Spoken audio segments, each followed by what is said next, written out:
Why is Ella McCay a perfect comedy for the holidays, and why should audiences experience it together on the big screen? I think it's a perfect film for the holidays. It's got that warm kind of holiday feel to it that's really nice, and also like it has that thing like there's a lot of emotions bounce around the Christmas holiday period. I guess a lot of families see each other for the first time in a long time, and I guess there's a lot of heart within the family thing, and I think it will get a lot of people thinking, and I think you should definitely go to the cinema, like theatre, as you guys say, to watch it, because it's going to make people smile and talk. So I think that's the best. It's the best place to watch it. It's the best place to watch any film, I think. What is it about Casey and Ella's relationship that feels most authentic and sincere to you?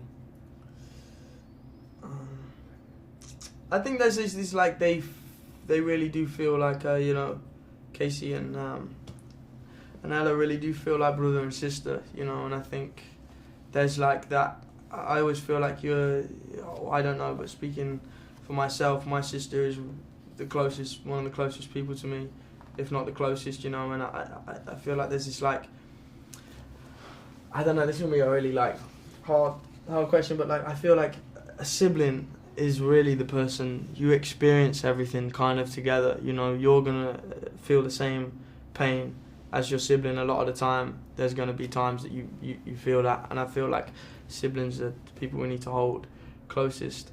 So I mean that's avoided the question maybe a little bit, but I just wanted to say that. Yeah.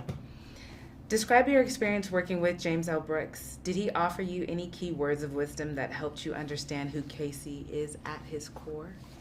Yeah, James was kind of always talking to me about Casey and things, and I'd bring ideas, and we'd mess around with stuff and see what worked, see what didn't work. But he's so great. Everything he'd written on the page, it was already there. I remember saying to him, "Look, man, like I don't think I can come up with anything that's better than what you've written." And I'm so happy I get to say these words. So yeah, he was just. He's great. He's a genius. He loves a laugh. He's a cool guy. Susan and Casey have such an amazing dynamic. What was your experience like working with AO, and how did you work together to create such a fun rhythm between your characters? I was like, that was like the stuff I was very like scared of. I guess that like Susan and Casey scene. I thought about that a lot, and I was really. As soon as I got the job, that was the one I was panicking about the most. I think it had to work, and it had so much within that scene, and I felt like I was in safe hands with Io. She's such a wonderful actress. She's so great. She's so funny. Her comedic timing is brilliant, and I was kind of just bouncing off her a lot of the time, and I think it just worked through that. I don't know exactly how.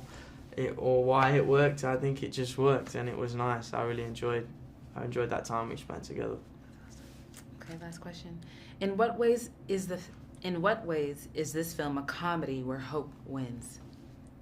It's not just that it's a comedy, it's funny, and there's fun parts within it, but it has so much heart in it as well, and so much there's a lot of damage and pain also playing in it. I think that all helps kind of hope to win. I think you really feel for these characters, and you see yourself maybe in someone that's within it, and I think maybe that all just helps that journey of hope to win, I guess.